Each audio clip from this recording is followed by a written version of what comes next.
வணக்கம்.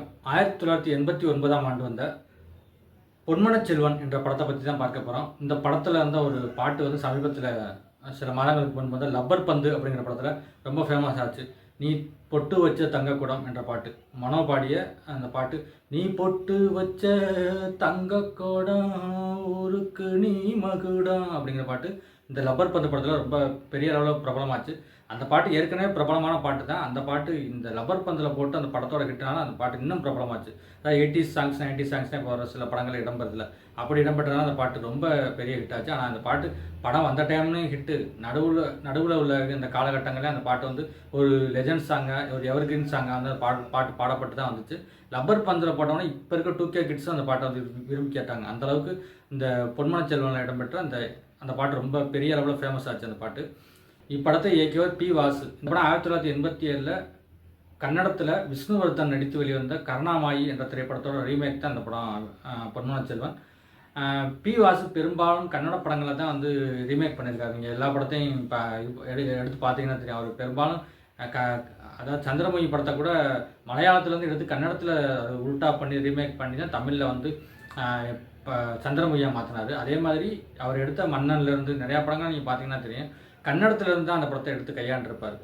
கன்னட படங்களை எடுத்து தான் தமிழில் ரீமேக் பண்ணி பெரும்பாலும் எல்லாரும் தெலுங்கு படங்கள் மற்றும் மலையாள படங்களை ரீமேக் பண்ணாங்க. பெரும்பாலும் கன்னட படங்களை தான் ரீமேக் பண்ணியிருப்பார் பி. வாஸ். அது மாதிரி இந்த படமும் கன்னடத்தில் வந்து எடுத்து கையாண்ட ஒரு படம் தான் அந்த படம். விஷ்ணுவர்தன் எடுத்து பெரிய ஹிட்டான ஒரு படம் இந்த படம். அந்த படத்தை தமிழில் விஜயகாந்துக்காக பி. வாசு கொஞ்சம் சில அல்டா புல்டா வேலைகள் அப்படின்னு சொல்லி சொல்லுவாங்க. அந்த மாதிரி சில வேலைகள் செஞ்சு இந்த படத்தை வந்து பொன்மனச் செல்வன் படத்தை இயக்கியிருந்தார். பொன்மனச் செல்வன் படத்தில் வந்து சிவாஜி கணேசன் நிறையா அந்த மாதிரி ஒரு கனமான கதாபாத்திரத்தெல்லாம் நிறையா நடித்தார். இந்த பொன்மனச் செல்வன் அந்த பின்னாடி தேவர் மகன் உள்ளிட்ட படங்கள் நடிச்சிருக்காரு. இருந்தாலும் சிவாஜி கணேசன் இந்த மாதிரி கதாபாத்திரங்களில் பார்த்து பழகினாலோ என்னவோ நினச்சாருன்னு தெரியல. கேட்டு அவர் கால் சீட் கிடச்சிச்சா அப்படிங்கிறதுன்னு தெரியல. இந்த மாதிரி ஒரு கனமான கதாபாத்திரத்துக்கு ஜெமினியை போட்டால் நல்லாயிருக்கும். ஜெமினி கணேசன் அந்த காலத்து மூத்த நடிகர் ஜெமினி கணேசனை போட்டால் நல்லாயிருக்கும். ஜெமினி கணேசனே சரோஜா தேவியும் இந்த படத்தில் போட்டிருப்பாங்க. ரெண்டு பேரோட கெமிஸ்ட்ரியும், அதாவது பழைய நடிகராக இருந்தாலும் புது படத்துக்கு ஒரு கம்பீரமான கதாபாத்திரத்துக்கு ரெண்டு பேரோட பொருத்தமும் அந்த கெமிஸ்ட்ரியும் ரொம்ப நல்லா இருந்துச்சு இந்த படத்தில். ஜெமினி கணேசன் ரொம்ப அருமையாக நடிச்சிருந்தார். ஒரு மூத்த பெரிய குடும்பத்தோட தலைவராக பெரிய ஒரு கம்பீரமாக அந்த படத்தில் நடிச்சிருந்தார். படத்தில் அந்த பாட்டுகள்லாம் வந்து இளையராஜா சூப்பராக போட்டு கொடுத்துருந்தார். அந்த படத்தில் அந்த பாட்டுகள் இந்த நீ பொட்டு வச்ச தங்கக்கூடம் பாடல் தான் எல்லாரும் விரும்பி கேட்குறாங்க. இந்த படத்தில் வந்து எல்லா பாட்டுமே சூப்பர் ஹிட்டு, ஆல்பம் ஹிட் அப்படிங்கிற அளவுக்கு இந்த படத்தில் வந்து எல்லா பாட்டுமே ரொம்ப ஹிட்டு. எல்லா பாடலையும் சில வரிகள் பார்ப்போம் அந்த படத்தில். இந்த படத்தில் இடம்பெற்ற ஒரு அருமையான ஒரு டூயட் வந்து என்னென்னு பார்த்தீங்கன்னா, அடிச்சேன் காதல் பரிசு பிடிச்ச ஆளும் பெருசு என்னான்னு நினைச்ச வட்டமிட்டு கண்ணால வளைச்ச கண்ணுறக்கம் இல்லாம தவிச்சேன் திட்டமிட்டு இந்நாளில் முடிச்சேன் அப்படின்னு சொல்லி மனோஜ் சித்ரா பாடின ஒரு பாட்டு. அப்புறம் கவிதை எழுதுன மாதிரியே ஒரு பாட்டு, கவிதை எழுதுகிற வடிவில் ஒரு பாட்டு வரும். பூவான ஏட்ட தொட்டு பொன்னான எழுத்தாலே சபாஸ், கண்ணான கண்ணுக்கு ஒரு கடுதாசி போட்டேனே அப்படிங்கிற பாட்டு. ஏட்ட பிடிச்சு ஓ பாட்டை படிச்சு ஏந்தி கொள்ளம்மா என்ன தாங்கி கொள்ளம்மா அப்படின்னு ஆரம்பிக்கிற பாட்டு. ரொம்ப அருமையான ஒரு மெலடி இந்த பாட்டு.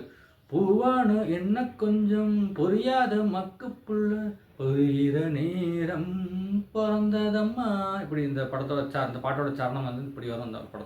இந்த பாட்டோட சரணம் ரொம்ப ஒரு அருமையான பாட்டு. மனோவும் வாணி ஜெயராமும் இணைந்து பாடிய பாட்டு இந்த பாட்டு. அப்புறம் இனிமேல நல்ல நேரம்தான் அப்படிங்கிற ஒரு பாட்டு. இந்த பாட்டும் ரொம்ப சூப்பராக இருக்கும். மலேசியா வாசித்தவன் சோலோவா பாடியிருப்பார். தொப்பிலே இருந்தாலும் ஒவ்வொரு மரமும் தனி மரம்தான், கூட்ட பிரிஞ்சிருந்தாலும் மனுஷன் எவனும் தனி மரம்தான், இது நியாயம் என்ன போடா அப்படின்னு ஒரு பாட்டு ஒன்று இருக்குது இதில். அப்புறம் இதில் இன்னொரு பாட்டு என்ன கேட்டிங்கன்னா, கருங்கோயிலே அப்படின்னு பாட்டு. காதல் ஓர் பாவமடி ஆசை உண்டானது பூமியில் நாம் பிறந்த காரணம் அப்படின்னு அந்த பாட்டோட சரணம் வந்து வரும். ஒரு அருமையான பாட்டு. இந்த படத்தில் வந்த பாடல்கள் எல்லாமே ரொம்ப அருமையாக இளையராஜா போட்டு கொடுத்துருந்தாரு. இந்த படம் வந்து கன்னடத்துலேயும் ஹிட்டு, தமிழ்லேயும் ஹிட்டு. படத்தை தயாரித்தவர் பீட்டர் செல்வகுமார், மறைந்த தயாரிப்பாளர், இயக்குனர், கதை வசனகர்த்தா, எழுத்தாளர் பீட்டர் செல்வகுமார். அவர் தான் இந்த படத்தை தயாரித்தவர். விஜயகாந்தோட தீவிர ரசிகராக இருப்பாருன்னு நினைக்கிறேன். இவர் வந்து அம்மன் கோயில் கிழக்காலே, நினைவு ஒரு சங்கீதம், பொன்மனச் செல்வன் 3 படத்தை விஜயகாந்த் தயாரிச்சிருக்காரு. 3 படமே வந்து அவருக்கு ஓரளவுக்கு எல்லாமே நல்ல ஹிட்டு. 3 படமே அவருக்கு நல்ல பேரை பெற்று தந்த படம் முடிஞ்சு சொல்லலாம் 3 படத்தையுமே. இவர் வந்து தர்மயுத்தம், சிவப்பு சூரியன், மூன்று முகம் இந்த மாதிரியான படங்களுக்கு இவர் தான் வந்து கதை அந்த படங்களோட கதை வசனகர்த்தா. பின்னாட்களில் வந்து டெலிவிஷனில் வந்து சன் டிவியில் வந்து சில சீரியல்களுக்கும் கதை வசனம் எழுதியிருக்காரு. 2005 இவர் மறந்துட்டார். இவர் வந்து தாயம் பொண்ணு அப்படிங்கிற படத்தை வந்து டைரக்ட் பண்ணியிருக்காரு.